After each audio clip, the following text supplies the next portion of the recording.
conference room is on the 14th floor. Glass walls, a long table.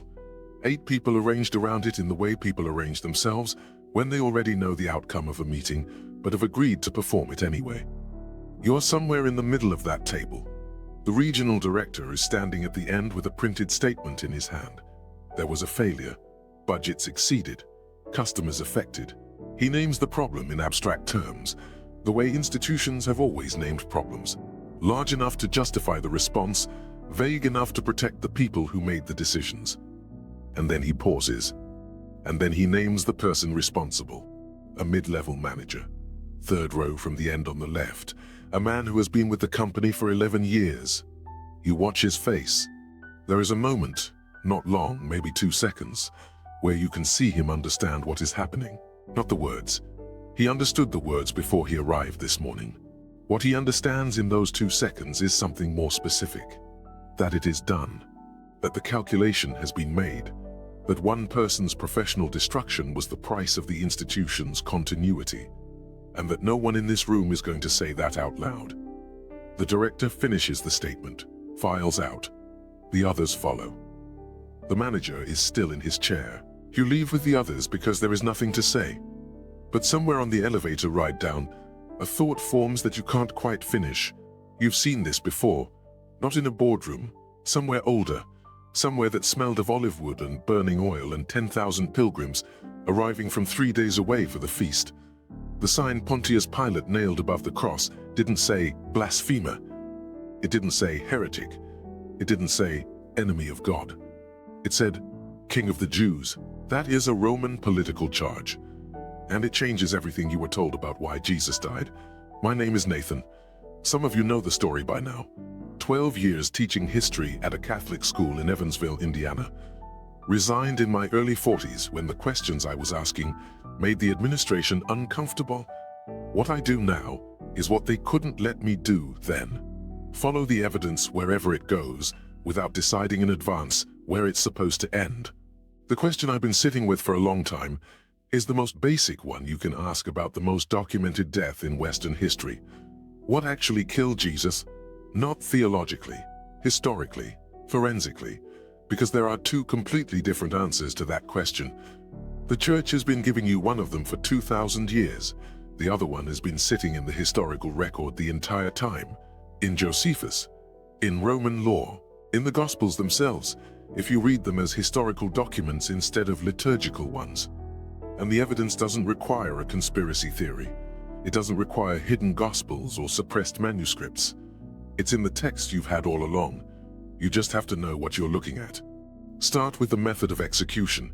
Every Roman crucifixion had something attached to the top of the cross. Scholars call it the titulus crucis, the written charge, the formal statement of the crime for which the prisoner was being executed. It was a standard Roman legal procedure. You nail the crime above the man so the crowd understands what kind of behavior leads to this. It is not decoration, it is not commentary. It is a legal document nailed to wood.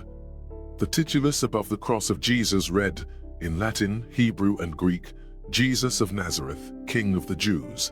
Now here is what that phrase meant under Roman law.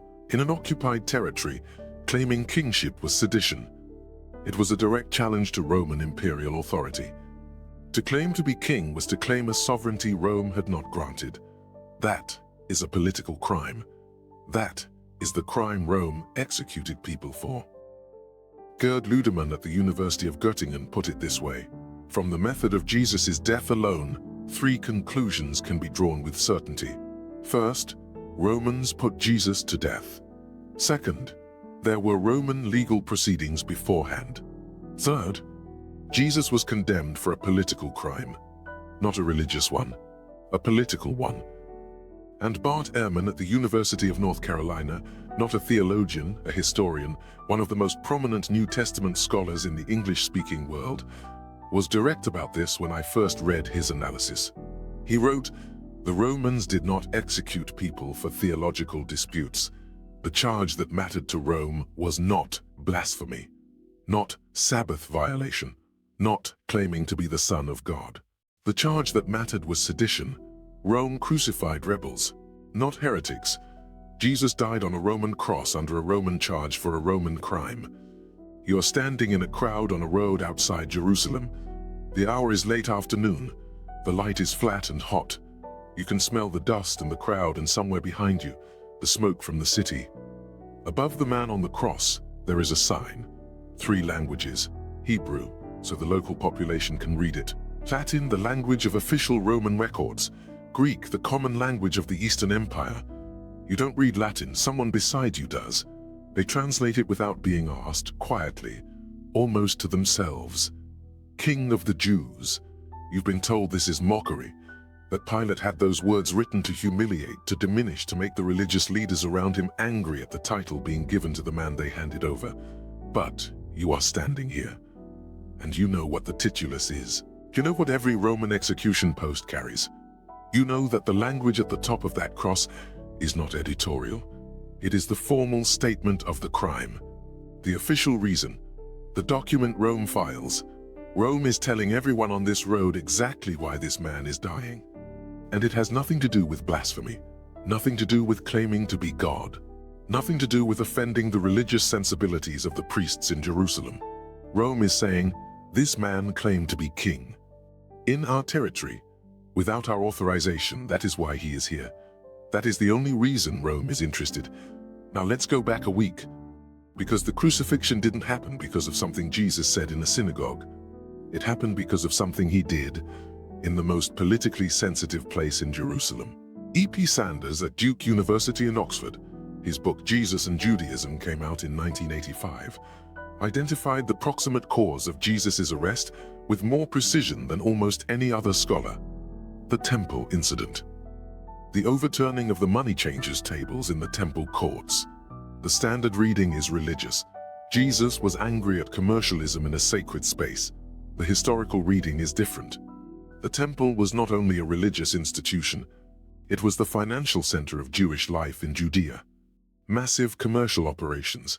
The exchange of Roman currency for the temple shekel required for offerings, the sale of animals for sacrifice, annual revenues running through this complex that funded the entire Sadducee priestly establishment.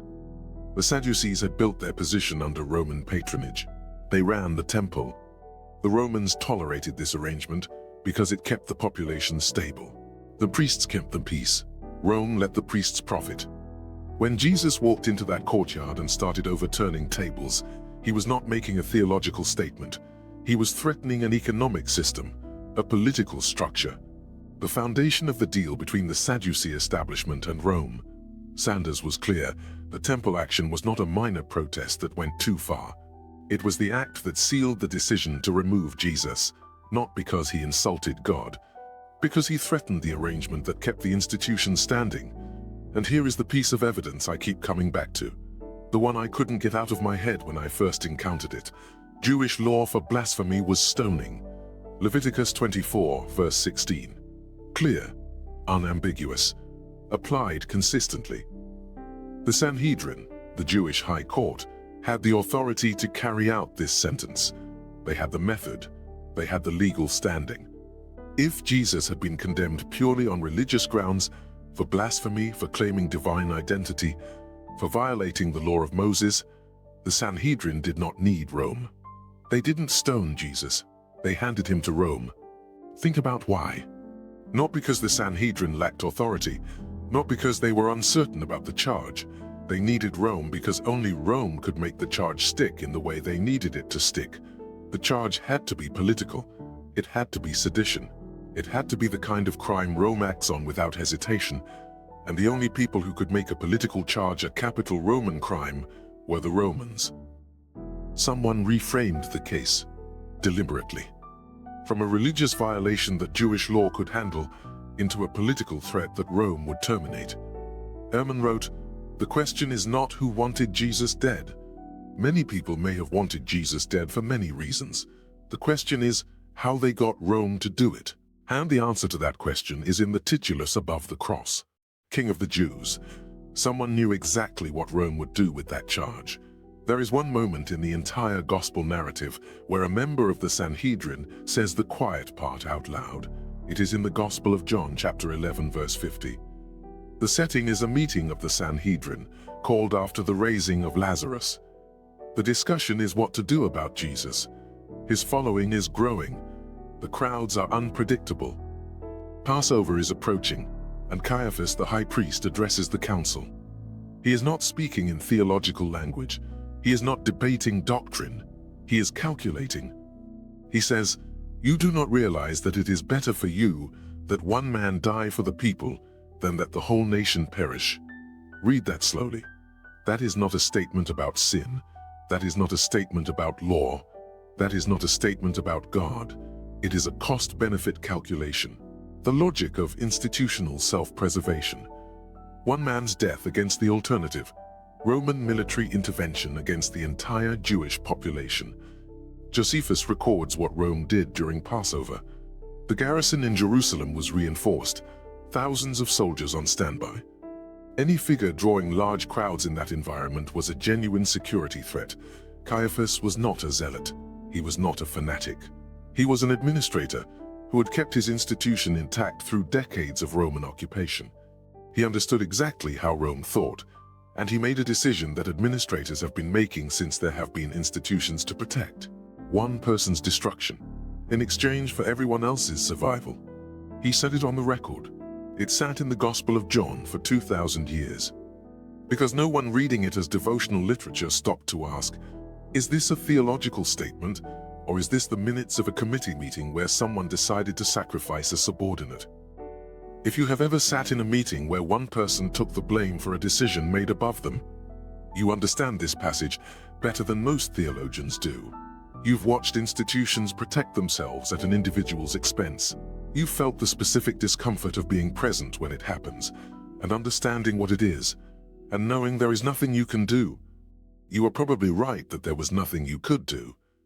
What you didn't know, sitting in that conference room or that boardroom or that faculty meeting or wherever you first saw it, is that the pattern was old.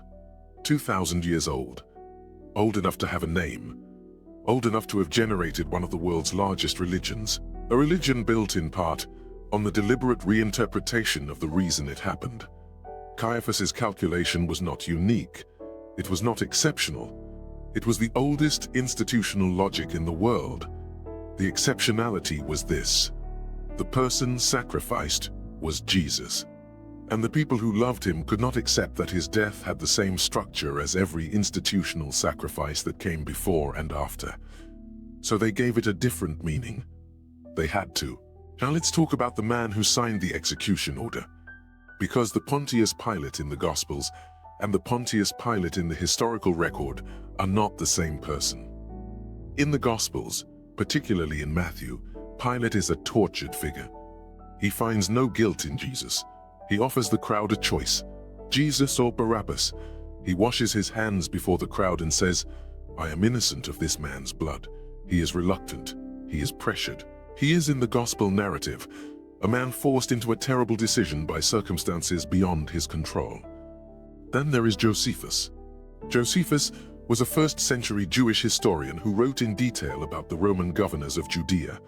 His Antiquities of the Jews, Book 18, chapters 3 through 4, describes Pilate as a governor who used military force preemptively, who ignored Jewish religious sensitivities when it was convenient, who provoked multiple crises with the Jewish population through deliberate provocations.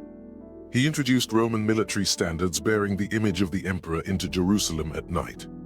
He seized temple funds for an aqueduct project. He used soldiers disguised as civilians to attack Jewish protesters. This is the historical Pilate. And then there is 36 CE, 2 years after the crucifixion. Pilate ordered the massacre of an unarmed group of Samaritans on Mount Gerizim. They had gathered because they believed a prophet was about to reveal sacred objects buried on the mountain. They were not armed. They were not threatening Roman authority. Pilate sent soldiers anyway. Vitellius, the Roman legate of Syria, received the complaints about the massacre. He suspended Pilate from his position and ordered him to Rome to answer to the emperor for his conduct, not for executing an innocent man, for being too violent. The governor who supposedly washed his hands, who tried to release Jesus, who said repeatedly that he found no fault in this man. That man was removed from office 2 years later for excessive brutality against unarmed civilians. The reluctant Pilate narrative first appears in Matthew. written approximately 50 years after the crucifixion, at a moment when the Christian movement was growing across the Roman Empire and needed Roman tolerance to survive. Blaming Rome for the death of Jesus was not politically viable, so the narrative was adjusted. The cold, efficient prefect became a reluctant humanist, and the Jews, already a persecuted minority, were handed a blame that would echo through 15 centuries of history. I'm still not sure I've ever fully processed the thing that happened in a parking lot in Evansville when I was 24 years old. I was interning at a local newspaper, a city council meeting, February. Our school district's budget had been mismanaged, $400,000, maybe more, into contracts that didn't add up. The school board chairman called a press conference. I was there with a recorder and a notepad, standing in the third row. He read a prepared statement. An assistant superintendent had been terminated, responsible for the contracts. The district was taking corrective action. The chairman expressed regret and a commitment to transparency. The assistant superintendent was a man named Garfield, 52 years old, 23 years in the district. He was sitting in the front row. He did not look at the chairman during the statement. He did not look at anyone. I watched him the way you watch someone who has just understood something they already knew was coming. After, I followed him to the parking lot. I was young enough to believe that asking the direct question was journalism. I said, "Mr. Garfield, were you responsible for these contracts?" He turned and looked at me for a moment. He said, "Son, I signed what they told me to sign." Then he got in his car. I never printed it. My editor said, "We don't have corroboration for that kind of claim." The chairman ran for state legislature that spring. Served 2 terms. I don't know what happened to Garfield, but I think about him every time I read about the mechanics of the week Jesus died. Because the structure is identical. Someone calculated that one man's destruction was the price of institutional survival. They were right, and the institution survived. Caiaphas was reappointed high priest after the crucifixion. He served until 36 CE, the same year Pilate was recalled. Almost certainly the most successful high priest of his generation, the institution survived. Now let me give you the piece of this that I find hardest to dismiss. Benítez spent 40 years on this, 15 trips to Israel, 17 volumes in the Caballo de Troya series, Trojan Horse, reconstructing the historical Jesus using Josephus, Roman military records, archaeological evidence, and the primary texts. Volume 1, published in 1984, does something no theological commentary does. It reconstructs the political landscape of Jerusalem during Passover week in 30 CE with the precision of military intelligence analysis. Benítez documents 3 armed Jewish factions operating simultaneously in Jerusalem that week. Zealots, Sicarii, temple loyalists, each with different objectives, each being tracked by Roman intelligence. The Roman garrison had doubled for Passover. Conservative estimate, 3,000 soldiers in a city whose usual garrison was 600. Every significant public gathering was being monitored. Into this environment arrived a man who had entered the city 5 days earlier on a donkey, to crowds shouting Hosanna, who had disrupted operations in the temple courts, who was drawing thousands of followers from across the region. Benítez makes a point that I kept returning to long after I first read it. Jesus didn't need to be a revolutionary. He only needed to look like one. To Roman intelligence, analyzing crowd sizes and threat assessments, and the political instability that came with every Passover, a popular preacher drawing enormous crowds in an occupied city was not a theological concern. He was a Category 1 security threat, not because of what he preached, because of what his presence represented to people who were already considering insurrection. One figure, one spark, 100,000 pilgrims already in the city. The calculation was the same one they always made. Eliminate the figure before the spark becomes a fire. So what did the church change? And when? And why does any of this matter now? The shift happened in stages. Matthew's Gospel, written approximately 50 years after the crucifixion, introduces the reluctant Pilate narrative. The hand-washing, the crowd demanding blood, the Jews taking responsibility. This is not what Josephus describes. This is not what the titulus indicates. This is not consistent with what we know about how Pilate operated. But Matthew was writing for a specific audience, in a specific political context with specific needs. The Christian movement was spreading through the Roman Empire. Roman authorities had the power to tolerate it or exterminate it. A narrative that blamed Rome for the death of Jesus was not survivable, so the narrative was reshaped. The political crime became a religious accusation. The institutional calculation of a priest became the cry of a mob. The efficient Roman prefect who executed threats before they became problems became a reluctant humanist who tried to save an innocent man. Each rewrite served a need.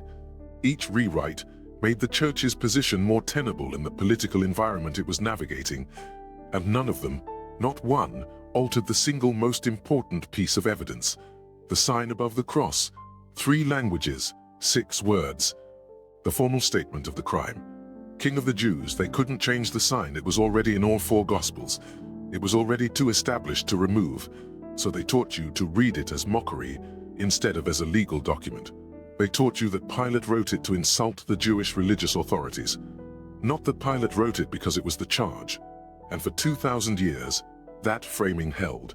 Because if the charge was political, the story changes completely. The institution didn't execute Jesus for offending God. The institution executed Jesus for the same reason institutions have always sacrificed individuals. Because one man's destruction was cheaper than the alternative. And that is a story the institution cannot tell about itself. The manager in the conference room is still in his chair. The director is long gone. The quarterly report is filed somewhere. The customers who were affected have moved on. The institution continues to function. You've seen this. You know how it ends. The institution absorbs the damage, adjusts the narrative, and continues. The person at the front of the room who sat very still for 2 seconds and understood, they become a footnote.